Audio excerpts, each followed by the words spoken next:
Don't tell anyone. Don't tell anyone. But you've possibly found the best kept secret in business. He's handsome. He's loud. He's got some tattoos. He'll tell you as it is and only wears a suit at a wedding or a funeral. No jargon, no overcomplicated 300-stage program. Just upfront, honest, proven ideas, thoughts, and strategies That actually work. So here's your host, the best kept business secret probably anywhere. Ladies and gentlemen, This is Mark Ford. Hello and welcome to the podcast. I'm Mark Ford. I am your best kept business secret, and we are continuing our journey with the Doctor in his TARDIS for business lessons from Doctor Who, the 55-year-old franchise which makes millions, and I mean millions of pounds for the BBC every single year. So, in today's episode, we get to talk about the longest serving Doctor, possibly the quintessential Doctor, the one that if I showed you a picture, everybody would know who it was. This is the story from Tom Baker.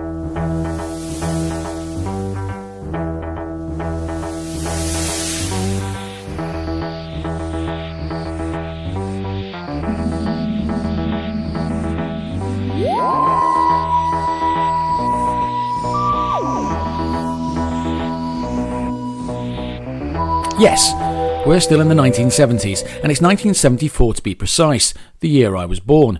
The year a labourer became the fourth Doctor, and for full disclosure, my Doctor. The year Doctor Who was about to be taken to several new levels. This was to be its best of times, the beginning of its worst of times, and possibly the longest of times. This was where one man would become a new benchmark. This would be where fantasy and reality became very, very blurred. And this was when Tom Baker became the Doctor. Now, I'd have hated to have lived in the 1970s. You see, it seems such a turbulent time. You could say that as we talk about it, we're in turbulent times right now with us leaving Europe as opposed to joining it. And as a country, we're spending an awful lot of time navel-gazing rather than just getting on with stuff. Well, I guess in 40-odd years, not a lot has changed in that respect. But the Tom Baker era was to hit heights that should and probably would never ever be seen ever again, or at least not for a very long time. You see, Baker portrays the fourth such incarnation as a whimsical and sometimes brooding individual whose enormous personal warmth is at times tempered by his capacity for righteous anger. His 172 episodes covering nearly a 7-year span, he finally hung his scarf up in what would be seen as a period where, perhaps, the end was in sight. Now, it certainly wasn't entirely down to him that it entered a phase from which it would take decades to recover, but it could be argued that he outstayed his welcome that 1 year too long. In the same way that Arsene Wenger managed an Arsenal Football Club, he came in with a breath of fresh air, became a legend very, very quickly, but towards the end found that perhaps, just perhaps, things had moved on a bit too quickly for him, and that his legend had been tainted ever so slightly. However, some 30-odd years on, Baker still has a presence in these fandom circles and is often seen receiving, and probably thoroughly enjoying, the adulation of Doctor Who fans the world over. Did it ruin a varied career? Probably. Was it coloured by rose-tinted glasses? Certainly. Is he considered a legend? Oh, very definitely. And so I guess we should open this part with us looking backwards and not forwards through this time as a Time Lord. One, because it makes it fun for me, and two, it is the subject of time travel for crying out loud, so let's use it. In 2013, amongst rumour, counter-rumour, and being escorted into a studio somewhere in Cardiff under intense secrecy, Tom Baker appeared in the 50th anniversary show, The Day of the Doctor. I was fortunate enough to be sat in a View cinema in Worcester with my son, aged 10 at the time, when his distinctive voice bellowed out of the digital surround sound speaker system in a sold-out live screening of the episode. I, along with at least 75% of the audience, whooped with joy as our Doctor appeared on the screen properly since he left in 1981. Now, when I say our Doctor, I'm talking people of a certain age. I was just hitting 40, and Tom Baker became my Doctor 11 days after I was born. But when I did get into Doctor Who, he very quickly became my Doctor. I was nearly 7 when he regenerated, and this was the very first time I'd ever seen this.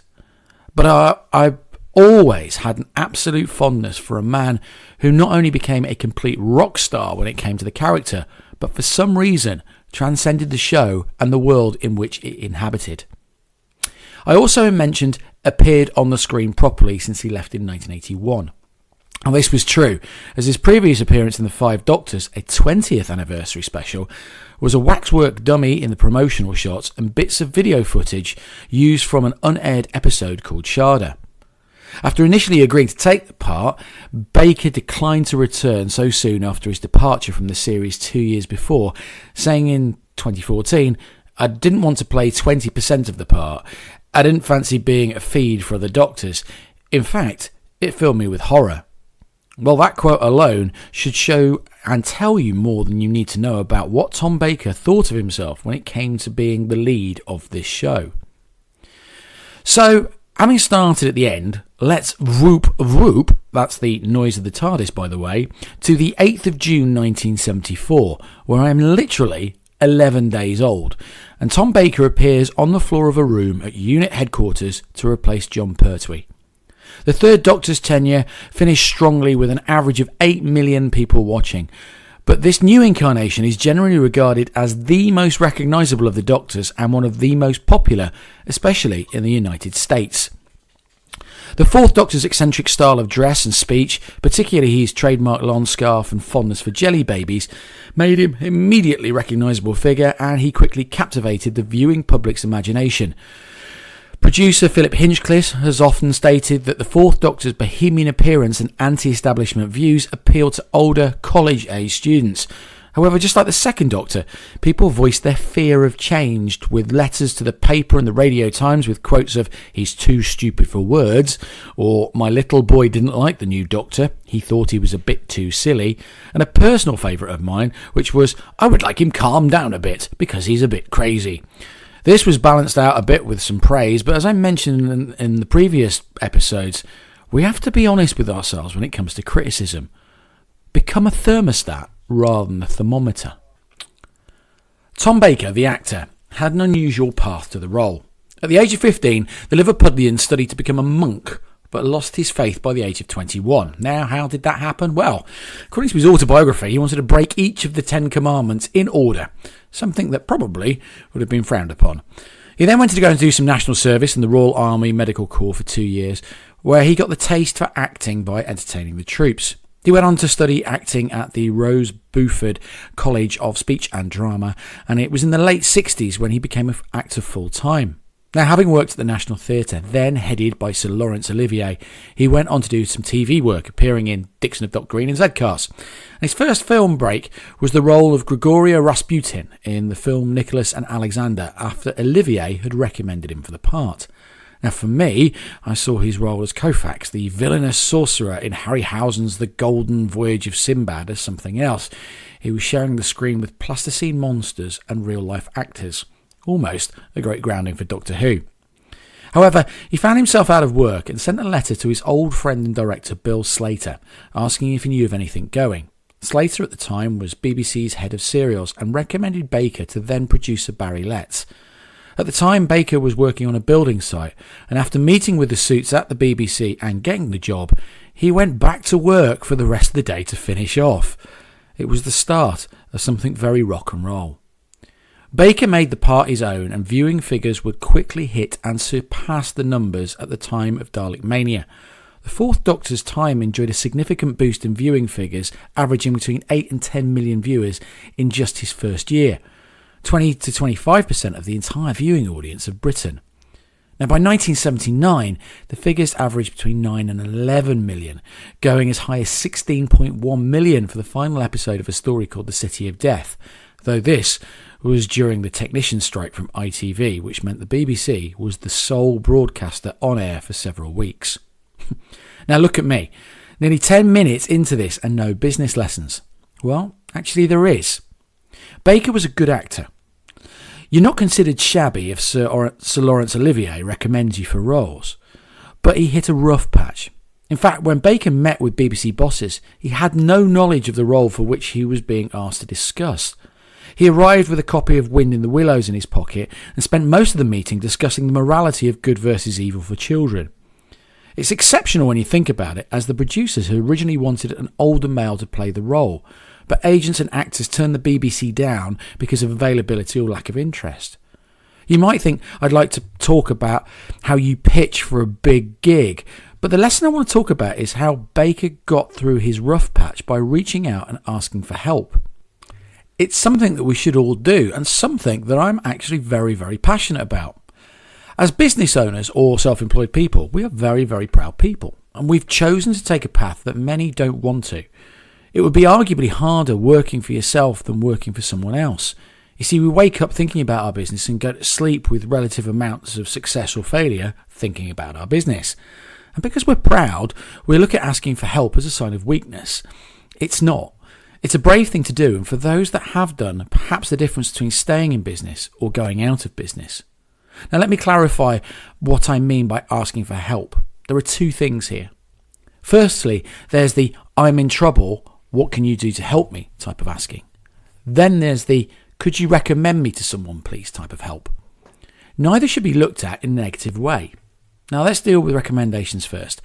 Getting recommendations and allowing people to recommend you is one of the cheapest forms of marketing on the planet. The hard work is already done. When someone comes to you via a good recommendation, they come to you having bought into what you do and how you do it. If it's an amazing recommendation, then there's a good chance they're bought into the price too. So any price objections are usually very low. Prompting people to recommend you can be a touch embarrassing, but you shouldn't view it as a weakness. There is a very good chance that the person recommending you is probably your ideal customer or client, and will know more of your ideal customers and clients. So it's perfect. I'd say that's a great way to get an excellent return on your investment. You do the job well for one person, and they'll bring you 4 more. But just remember, it can also work the other way. Do it badly, and they'll tell 10 other people. Secondly, there's the "I'm in a little bit of trouble, can you help?" This is probably the braver of the two questions. There are lots of people out there that will help fellow business owners. At some point or other, they've been in the same place as you. They've made mistakes, rubbish cash flow, not enough customers or clients coming through the doors, poor profits and big losses. Whatever the situation, it has never not happened before. For all the competition out there, humanity still has some great rays of light willing to help out and reach out. You just have to ask. I met a guy once that had all the tools and knowledge to help businesses promote themselves on the internet. A few weeks later, I woke to a message asking me for help. He had not slept for a few days and only had £30 in his bank account. I messaged back and we arranged a call for later that day. He was in a mess, both personally and financially. Situations had spiralled out of control and he messaged me because he didn't know who to turn to. We spent an hour and a half on the call. Now, 2 weeks later, he'd attracted enough work to get regular income of £3,000 per month. He now runs his own online PR business and has personally built my website from scratch.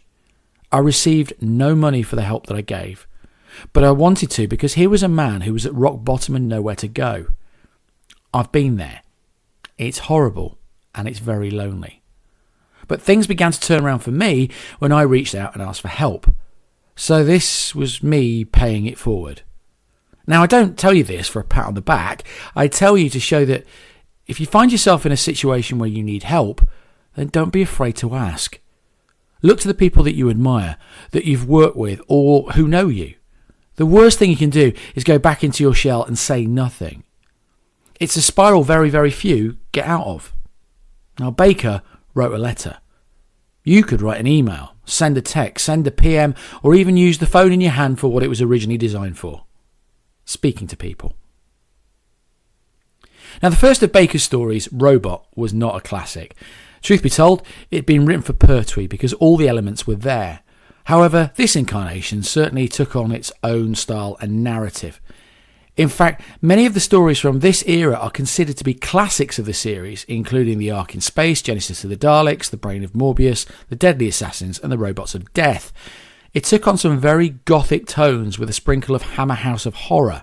This was not a bad thing. You see, science fiction was changing, and the budgets of the BBC were certainly not in the same ballpark as certain movies that were due to smash all box office records and change the landscape of sci-fi forever in 1977. But until then, Baker had a run of 3 years before the aftershocks were felt. Regularly cited as the Doctor Who, Baker took the whole rock star thing that Jon Pertwee had started and did it, well, just better. You see, Baker was the Doctor. The Doctor was Tom Baker. There was almost no dividing line. What you saw on screen is what you got in public. But notice I didn't say private, and we'll touch on that shortly. When asked if he minded for being known as the Doctor as opposed to a good actor who appeared in movies like Educating Rita, he simply said, "No, I never rated my acting. My Doctor Who was just Tom. As soon as I started to say the lines, the children loved it. I said, hey, who wants to act when I can just be Tom?" A business lesson here is that every business owner or self-employed person needs to learn, nay, absolutely remember, is that you are your business. Your business is the business of you. With social media and marketing as it is, websites, LinkedIn, Google, other search engines, Twitter, Facebook, etc., etc., etc., never has there been a time in society where you are not on the clock. Through technology, you and your business are available to your customers and clients 24/7, 365 days of the year. Amongst what must have been a grueling filming schedule for the show, Baker was asked to appear at exhibitions, conferences, schools, switching Christmas lights on, opening fairs, and virtually the opening of an envelope. And this was how you did marketing in the 70s. You couldn't upload a video, do a live, or post a picture of yourself in a toilet mirror pouting like an Egypt. If you were a public figure, you just had to be that, public. And to his immense credit, he made the character and the show accessible to everyone, widening its appeal and broadening its audience. You just have to look at the numbers to see that it worked. It was a way of forgetting all the stuff that was actually going on in the real world, which at times during the 70s in the UK was pretty quite depressing. The lesson here is genuine and wholehearted connection to your customers and your clients. Now, one of two business lessons that I can see here and I want to discuss is also believing your own hype. Baker, for all intents and purposes, was obsessed by the role, and from what you see and you read about the actor, it was hardly a surprising trait of his personality. However, he really thought he was the show. Now, for some, that's an attractive trait, and for others, an absolute turn-off. Both confidence and humility have their merits, but both have their negatives. And both will attract a different type of person to your circle. Now, in the business world, some may be attracted to the loudmouth, hurricane, confident and brash business person. You are very welcome. I have just described myself, as it can be seen as a bit of a sign of success. On the other hand, others may be attracted to someone who is quieter, more considered, more introvert, but just as good as the loudmouth. It certainly can be argued that Baker, at times, thought he was bigger than the show. Now, behind the scenes and pulling on various different sources, the Tom Baker, actor and private individual, got increasingly difficult to work with. In many interviews, he felt he knew the character better than anyone, including the producers, directors and writers. He rubbed co-stars up the wrong way, married one of them, argued with directors and regularly changed scripts. He loved Barry Letts. However, the violent tone of the stories produced by Letts' successor, Philip Hinchcliffe, like Verity Lambert before him in his first producer's role, saw the series come under heavy criticism at home from morality campaigners. Concerns over violence during this early period led to a lightening of the tone and an erratic decline in both the popularity and quality of the series. Baker has described Hinchcliffe as amazing and identified that as his favourite period of the time of the series. He described Hinchcliffe's successor, Graham Williams, as absolutely devoted, but lacking Hinchcliffe's flair, and he acknowledged that his final producer on the series, John Nathan Turner, made changes that he didn't agree with, and they did not see eye to eye really about very much. Baker had become very proprietorial about the role, and like Hartnell before him, thought he knew everything. He could and he should have left at the end of Williams' tenure, but because it had become such a huge part of him and his life, he couldn't bring himself to fall upon his sword just yet. And as future chapters may point out, he may have just had a point about John Nathan Turner, but we'll discuss that later. You see, in business, no one is bigger than the business itself. If you've built an empire, no matter how big or small, the behaviour that business and its employees exude and display can make or break a business in equal measure. Now, let's take a look at one of the most costly, and some deem it the billion-dollar blowout of speeches made by someone that thought he was bigger than his own business, a certain Gerald Ratner. Now, Ratner was the CEO of the Rattler Group, jewellers that shook up the usually stiff and inflexible jewellery market by aiming some of its products at the working class through a chain of shops known as Rattlers. Although the chain was widely ridiculed and considered gaudy, tacky and cheap by the press and other jewellers, many wanting to buy jewellery and not break the bank flocked to the stores, turning Rattlers into a household name throughout England in the 1980s. This unprecedented move was primarily spearheaded by Gerald Ratner himself, and it turned what was once a small family-owned chain into a billion-dollar business, threatening other jewellers the world over. How? Well, if everyone owns and wears jewellery and it is sold cheaply to the mass market, it loses much of its prestige and perceived value, which has long made certain mostly worthless jewellery seem extremely expensive. It was turning the industry on its head.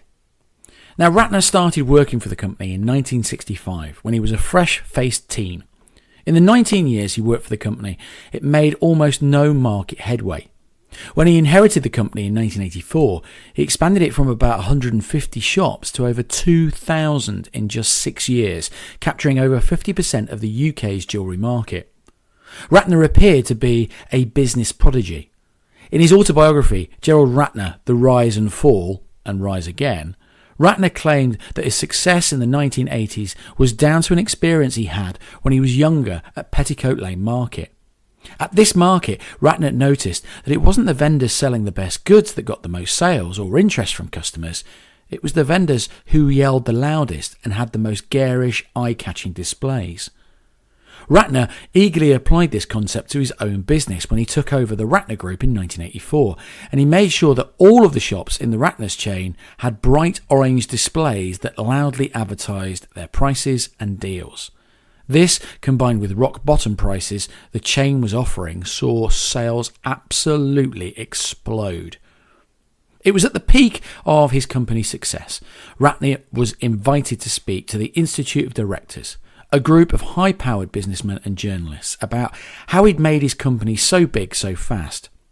This speaking engagement, which Ratner himself now refers to as the speech, has since gone down as one of the biggest blunders in business history.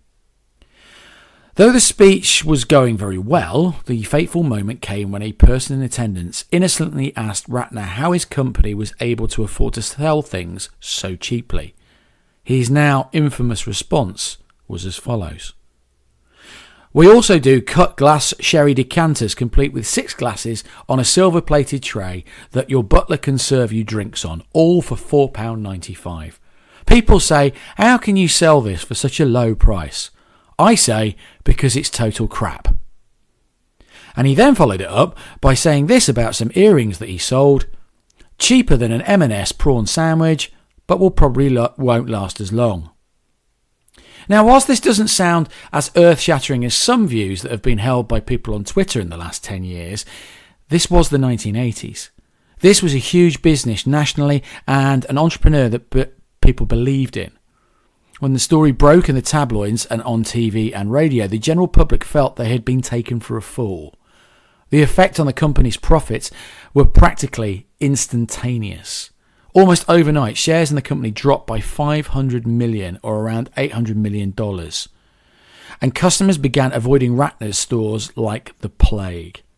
The phrase "doing a Ratner" entered the English lexicon as a term for really screwing up. Just a year after Ratner's speech, Ratner's stores began closing down by the hundreds, resulting in thousands of jobs being axed. The company claimed that the dramatic loss of profits was due to a shift in consumer spending habits, which is kind of true in a sense, but it's pretty obvious from the £500 million punch in the gut they received just a year prior that it was really due to Ratner's speech. Ratner resigned in November 1992, and the company, in efforts to distance itself from Ratner, unceremoniously rebranded themselves as the Signet Group in 2002. Now, though this speech has cost his company hundreds of millions of dollars, Ratner himself came out of the scandal relatively unscathed, as noted in an interview with him, where he said, "I sold my shares on the day I left.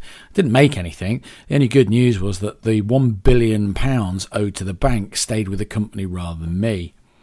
He then managed to acquire a few £1 million by mortgaging his house and investing the money in various business ventures, such as a health club business that he sold in 2001 for £3.9 million. And these days, he runs a jewellery business with an estimated value of about £35 million. When he's not doing that, Ratner occasionally earns extra money by giving speeches at business conventions. So whilst Baker never ever mocked the fans and made sure that he was always seen be doing the right things, there are times when personal feelings and relationships need to be parked and do what's best for business, and the baton handed on. It must have been hard for Baker to give up on something that had literally changed his life. He was the man to be recognised up and down the country, but that country and the people in that had changed without him noticing. I've just mentioned handing over the baton, so it's worth taking a quick look at this in terms of the show and business. As in many business-style relationships, there was a handover producer for John Pertwee, handed over the show to Philip Hinchcliffe. Because the stories had already been commissioned and scripts were written, Baker's first series was really pretty much a retread of things that had been done before, but were edited and altered to ease the viewers into a different style. The second of Baker's series was very definitely what they'd always wanted. The first departure from the previous incarnation was a relatively short-lived one, and it was one that was in the form of the TARDIS crew and the newly joined Royal Navy surgeon Harry Sullivan. Because it was thought that an older man was going to originally play the Doctor, they drafted in the character in to be kind of like the heroic one of the team. A little bit like in the 60s with some of the male companions of the first two Doctors. So although it made some interesting viewing, with two men being slightly alpha male, Harry left at the end of Baker's first season. The only person that remained was Sarah Jane Smith from the Pertwee era, and she was, for all intents and purposes, a fan favourite. There should always be a time for handover things. Whether you own and have sold your business or whether you are taking over in a management position somewhere, a short period of handover time is a good thing. It's reassurance for those within the business and those that use the business. As I seem to keep banging on about, we actually deal with change and uncertainty. Change brings uncertainty, and a handover period settles people and the business down with some certainty. So when Sarah Jane Smith chose to leave, the actor and the character, she was quickly replaced by savage tribeswoman, squeezed into a very objectifying set of leathers, Leela, played by Louise Jameson. Now, at first this sounds all quite sexist, but there were two genuine aspects of the character that perhaps don't garner much discussion for whatever reason. In this character was a strong woman who could handle some serious rough and tumble, just like the Doctor and any of her male companions before. There was also the aspect of the Eliza Doolittle to Woodley, and wonder why we're still talking about this stuff right now. Now, eventually, she was replaced by the first Time Lady, Romana, originally played by Mary Tamm, and then with the aid of the Doctor's intellect. In fact, it's suggested in their first meeting she is actually superior to him by passing her university exam first time, as opposed to him scraping through with 52% the second time around. The character was sparingly used as his equal, but the intent was there by the writers, if not poorly delivered. Now, you see, Women in Business is probably a book on its own, but the writers of Doctor Who have always tried to push the boundaries when it comes to showing powerful or strong women. Admittedly, it's not in the same bracket as some of the dramas that are currently being shown, but for its time, as a popular drama that was being seen by millions week in, week out, the issue of a strong woman was never a problem for Who. Just look at Who's number 13. The viewing figures were absolutely sky high, but things were changing, and the BBC teams reacted to what was happening in a way that ended up potentially marking the beginning of the end for this Doctor and maybe the franchise. In 1977, we were given Star Wars. You may have heard of it. It changed the sci-fi landscape forever and would ultimately change the business of sci-fi. how it was done, how quickly it could be done, the quality of what was done, the money that was spent on it, the money that could be made from it. Polished and shiny imports started making their way to our screens on the other channel, in the form of Battlestar Galactica, Buck Rogers and such things. The Americans gave us C-3PO, R2-D2, Tweaky and Muffet. Doctor Who gave us K9, a prop that repeatedly broke down and often had to be written out of stories because it just wouldn't work properly, and cost the princely sum of £750 in the 1970s. By the way, that's £4,525 in today's money. A huge sum for a remote control metal dog that doesn't connect to Wi-Fi or Bluetooth, and that doesn't include the bloke sat behind the set reading his lines either. The show was beginning to follow other people's rules, something that it had not genuinely done before. Sure, there were influences and strong hints, but the show was now trying to compete on a playing field that was no longer level. Now, the next level for business here is the ability, nay choice, not to compete. Let's take a look at something we all know about: clothes. For many years, the British public have wanted highbrow designer gear, often going for the cheap knockoffs that we could buy and sell quite freely. We then had this next band of happy companies giving us what they thought were cheap prices for gear of reasonable quality and design. This was to be known as the middle ground. Then we were introduced to Primark, one of the most successful clothing lines in the world. Derided by some as disposable fashion, it's brought fashion to the high street for everyone. People are no longer mocked for buying Primark, or Primani as it's fondly called, but it's just accepted. Now, why do I tell you this? Well, if you look at the middle ground that wandered around with its head up its arse for many years, it's those retailers that are currently feeling the squeeze are in various degrees of failure. Their message isn't strong enough. They don't know who they're marketing to and what their customers actually wanted. They've lost market share and are spending a ridiculous amount of time trying to be all things to all people, trying to compete with those above them and those below them.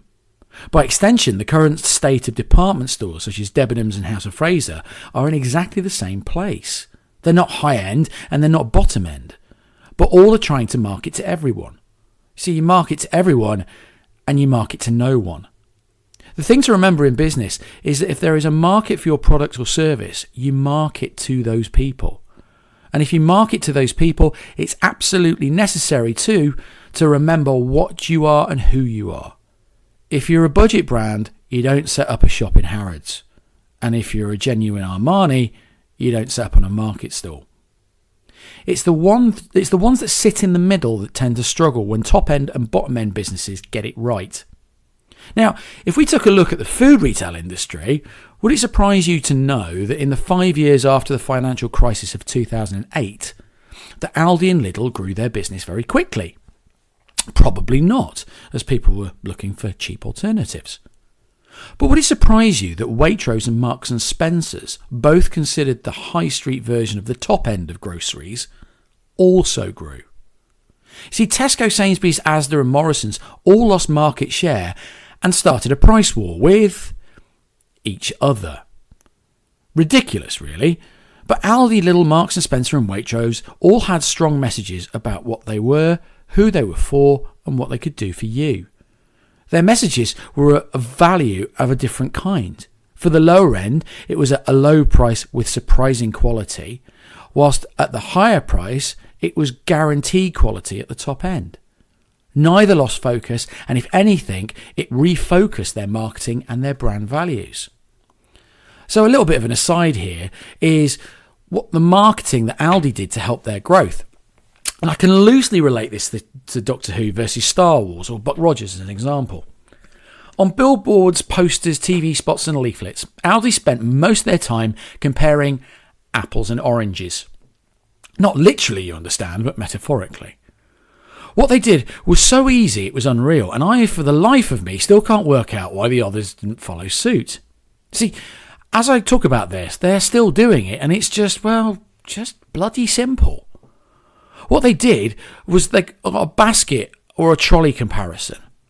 There would be a basket from one of the big brand supermarkets with branded washing up liquid, washing powder, crisps, butter, etc. All everyday items. And then they'd have a basket or a trolley of their own stuff. You see, the problem is, Aldi don't stock big branded products. They mainly stock their own sourced products. You see, apples versus oranges. It showed the value of the company as a business that offered low pricing with surprising quality and value. If somehow the marketing department of Who at the time had been used to help promote the series as a value-driven but surprisingly brilliant storytelling show and manage the viewer's expectations better, then it wouldn't have been picking up that wobbly set tag as big as it did. In turn, perhaps producers wouldn't have had to try so hard and spent money on effects when storytelling and writers probably would have been a better allocation of the show's money. Doctor Who wanted to compete with the Americans and big screen sci-fi, and it began to look cheap as the producers began to try and keep pace with the technological developments on a shoestring budget. The quality of the stories and the effects began to wear thin, and let's be fair, they haven't aged well. It began to do what it wasn't good at. It began to forget to tell great stories. The ecological parables of the Pertwee era had given way to darker storylines, but were as important, if not more so, thought-provoking. The story considered to be the best Tom Baker story, and one of the most repeated, more than any other classic Who story, is the Genesis of the Daleks. In this story, the Daleks felt like they were back. The truth is, they'd never actually left, but after their creator Terry Nation had been unsuccessful in launching a spin-off Dalek series, seriously, and when writing previous episodes for the series, up until this point, he'd almost kind of phoned them in. They followed the same plot lines, they were constantly rehashed, but Genesis was different. With the backdrop of genocide in other parts of the world and the memories of World War II still alive and kicking, this story looked at the Daleks' creation on a planet with races fighting amongst each other and a psychopathic dictator looking for supremacy and domination. A little too close to home, but within the writing there is a moment that has been repeated more times than any, when Baker's Doctor is given the opportunity to destroy the Daleks once and for all by just touching 2 small wires.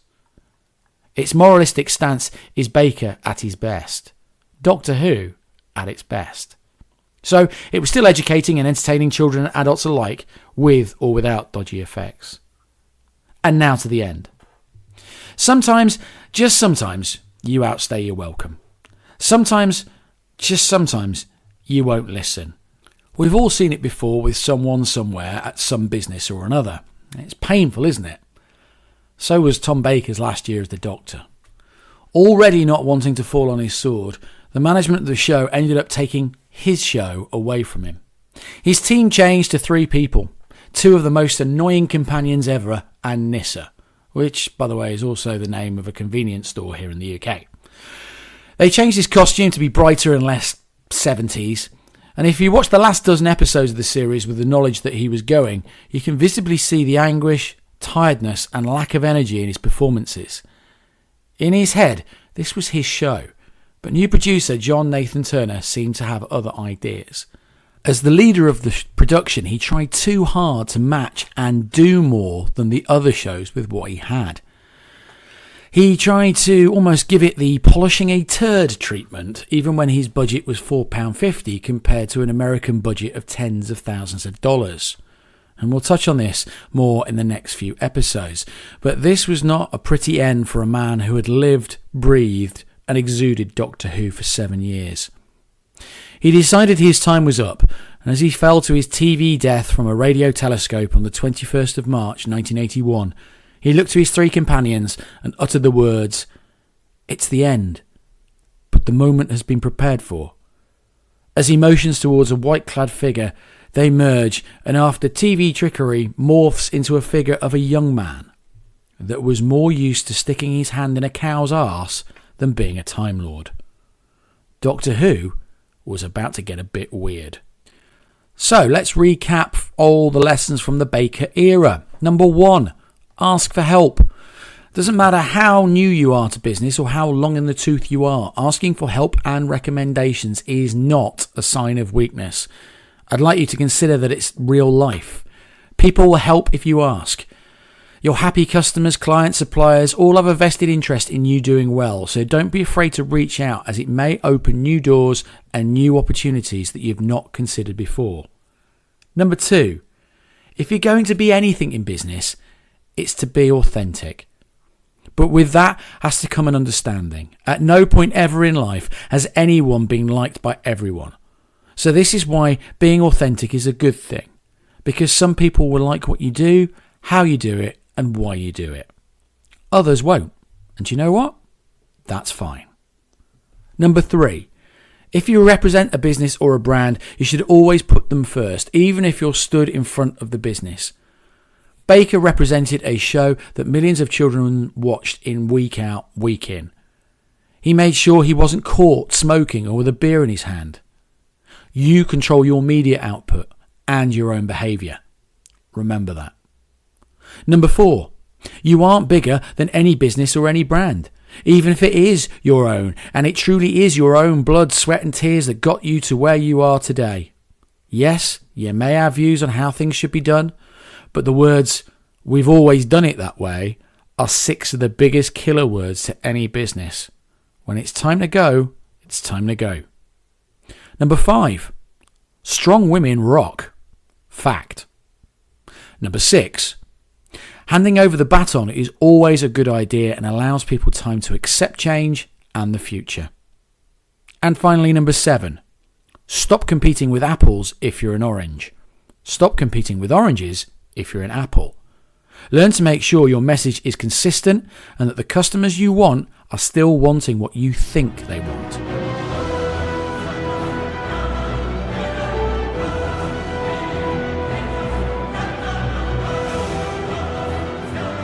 And that's it for this podcast. Thank you so much for listening. I hope you're enjoying it. If you are, please go and put a review on iTunes. I'd really genuinely appreciate that. Otherwise, get in touch. Just come and say hi. Tell me what you're finding useful, what you'd like me to cover. Just email me, Mark, M-A-R-C, at markford.uk. I'd love to have a chat with you. It'd be fantastic. Otherwise, go and have a look at my events. Go and have a look at all the books and stuff like that that's on my website as well. My events are up for 2019. Looking forward to going around the country and seeing people. Until then, guys, go out, be brilliant, and I'll be back with part 5 next week. This podcast is sponsored by JB Commercial Finance, the trusted funding solutions for business. JB Commercial Finance are experienced, whole-of-market commercial finance brokers and will help you and your business raise money, no matter your circumstances. Whether you're investing in your business, have cash flow challenges, or you're looking to acquire commercial premises, get in touch with us now for independent, expert, and honest advice. For a free, no-obligation assessment, find us at www.jbcommercialfinance.co.uk or call 0116-3440-322. JB Commercial Finance is fully authorized and regulated by the Financial Conduct Authority and are proud members of the National Association of Commercial Finance Brokers.